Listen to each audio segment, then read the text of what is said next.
पंजाब की राजनीति गरमाई हुई है क्योंकि पंजाब में आम आदमी पार्टी के 7 राज्यसभा सांसदों में से 6 डिफेक्ट कर गए हैं। कुल 7 सांसद जो हैं 10 में से वो डिफेक्ट कर गए हैं। हमारे साथ हरपाल चीमा हैं, फाइनेंस मिनिस्टर हैं पंजाब के। चीमा साहब, सवाल ये है कि अब आगे क्या होगा। एक चिट्ठी जो है वो दे दी गई है जिसमें 2/3 जो हैं शो किए गए हैं, 7 सांसद जो हैं वो डिफेक्ट कर गए। इनफैक्ट मर्जर उन्होंने कहा है कि हम मर्जर कर रहे हैं, पर आगे क्या होगा इसमें? पार्टी क्या कोई लीगल रिकोर्स ले रही है पार्टी की, और जो सांसद गए हैं उनमें से किसी से बात हुई है?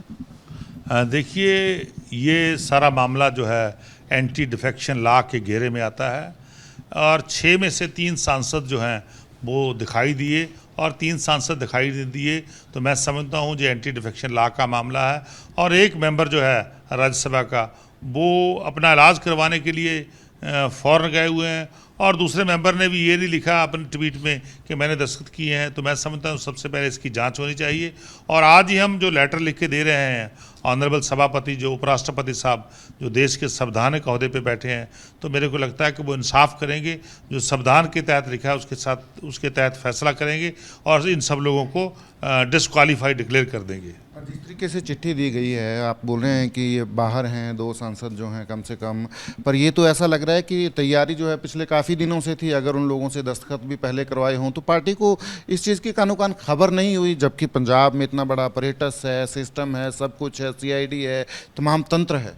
देखिए, भारतीय जनता पार्टी ने जो लोग दस्तखत नहीं कर रहे थे उनके घर पे CBI भेज दी, उनके घर पे ED भेज दी, उनको डरा के धमका के अपनी पार्टी में शामिल कर लिया।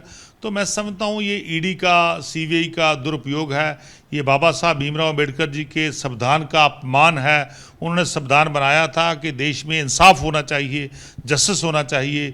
इस देश में जो डेमोक्रेसी लेके आए हैं उसमें सबसे ज़्यादा कुर्बानियाँ पंजाब के लोगों ने दी है। तो मैं समझता हूँ उस डेमोक्रेसी के लिए भी ये बहुत बड़ा खतरा भारतीय जनता पार्टी बनी हुई है। पर लेकिन इस देश को आज़ाद करवाने में जितनी बड़ी भूमिका निभाई है, इस देश में डेमोक्रेसी लाने के लिए जितनी बड़ी भूमिका निभाई है पंजाब के लोगों ने, उतना ही बड़ा सबक जो है भारतीय जनता पार्टी को सिखाएंगे। क्योंकि भारतीय जनता पार्टी इस देश की डेमोक्रेसी के लिए, लोकतंत्र के लिए खतरा है और देश के संविधान के लिए बहुत बड़ा खतरा है। अच्छा साहब, जब इन लोगों को राज्यसभा सांसद बनाया गया था, इनको चुना गया था, तब भी बड़े सवाल उठे थे। तो क्या कहीं ना कहीं पार्टी से चूक हुई है कि कोई बिजनेसमैन, कोई ऐसे लोगों को बना के, जबकि पार्टी के पॉलिटिकल जो पर्सन्स हैं उनको बनाना चाहिए था?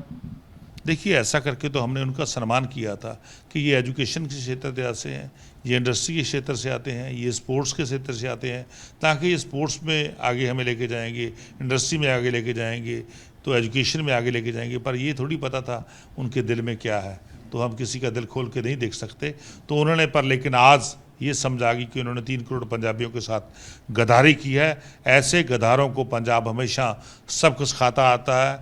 अब 16-17 महीने का उनका टर्नओवर बाकी बचा है। आप देख रहे हैं ना, 16-17 महीने के बाद उनको कोई रिक्शे में भी नहीं बैठाएगा, वो पैदल आपको घूमते मिलेंगे।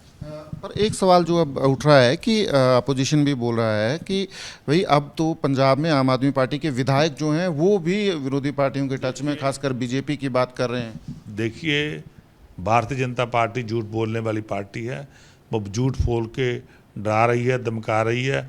पर लेकिन हमारे सभी विधायक एकजुट हैं। हम बिल्कुल हमारे पंजाब के माननीय मुख्यमंत्री सरदार भगवंत सिंह मान जी और हमारे नेशनल कन्वीनर अरविंद केजरीवाल जी के साथ, आम आदमी पार्टी की विचारधारा के साथ बिल्कुल डट के खड़े हैं। तो पंजाब के फाइनेंस मिनिस्टर हैं हरपाल सिंह चीमा, जो एक बात साफ तौर से बोल रहे हैं कि राज्यसभा के सभापति के पास जो है आम आदमी पार्टी जो है अप्रोच करने जा रही है, चिट्ठी लिखेगी और ये मामला जो है एंटी डिफेक्शन लॉ के तहत जो है वो आता है। हालांकि अब इसमें देखना है कि आगे क्या कुछ होता है। कमल हसन, अमीशा मक्सा, सचिन कुमार, चंडीगढ़।